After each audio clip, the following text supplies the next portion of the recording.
As a communicator, as a public speaker, as a marketer, as a strategist, these are things that I have within my capability of being mayor to do.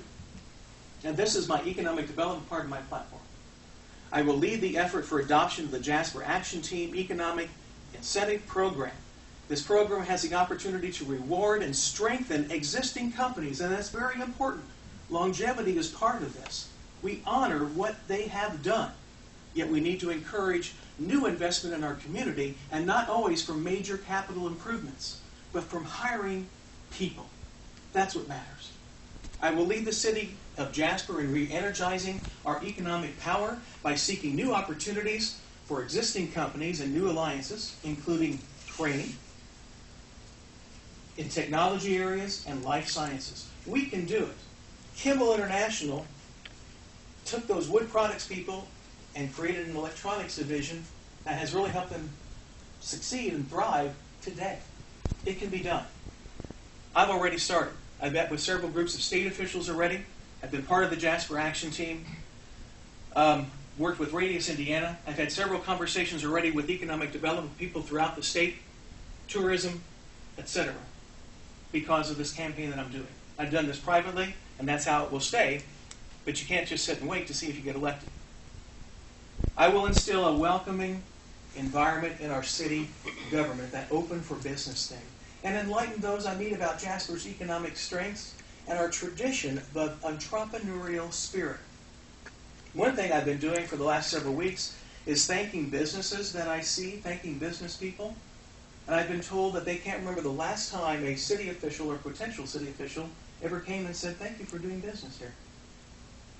Don't go to ribbon cuttings. We don't do that. We just think things are going to go on just fine. And they might not. I will seek to provide additional municipal support for development of the Advanced Manufacturing Training Center under the auspices of Vincennes University Jasper. We have committed some money to that. I think that training, retraining is so important. There was an article today, I think, that was released around the state. Northwest Indiana, Congressman Donnelly was lamenting their $20 an hour jobs at a foundry and no one to fill them because they do not have the skill sets. We might wonder if we have our wood products people who've been so caught up in doing what they do they think they can't do anything else? And I think, yes, they can. They're human. We can do lots.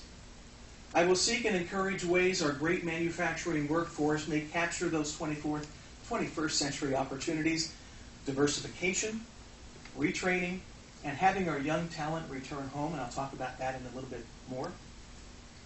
And I will promote fiscal responsibility, effectiveness, and efficiency in our city endeavors, including boards and departments, and a review of operations of the entire city will be one of the first things that I will undertake in my tenure.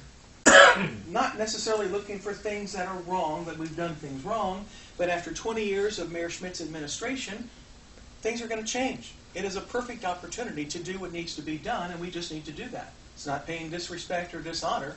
It's a fact of life. You've got to look under the carpet, clean around a little bit. I do see the future, because of this, still being very bright. Dave, the comprehensive plan is important. It is a plan. It has no guarantee of anything being implemented, and probably has things in it that are maybe out there a little bit, and that's good because they push the button. And we kick the ball down the road in some things and we latch on to others. I think latching on to others would be very important, of having someone identify and group with you to see what is the priorities of this plan. Bigger bullets out of the bullets that are there, so that we actually can say, these are the top 5 things, let's go. Otherwise, we're going to get lost in the 170 pages and do nothing. In May of last year, the Jasper High School graduating class of 2010 has 95% of its class going on to further training, military, vocational, community college, or college. The state is at 85%. So we are above average. That is good. The bad is that's 5% left somewhere here in the community, we hope. That is not nearly enough to fulfill the attrition or the retirement of our current workforce.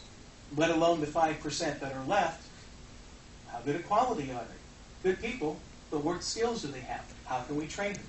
That is just not sustainable, and that's something we really have to look at to really not only understand that 95% going forward is good, it says something about our educational facilities, but that 5% is what we're left to work with. And then how do we get, and what part do we get of that 95% back here, and why do they come? Why do they come back whatsoever?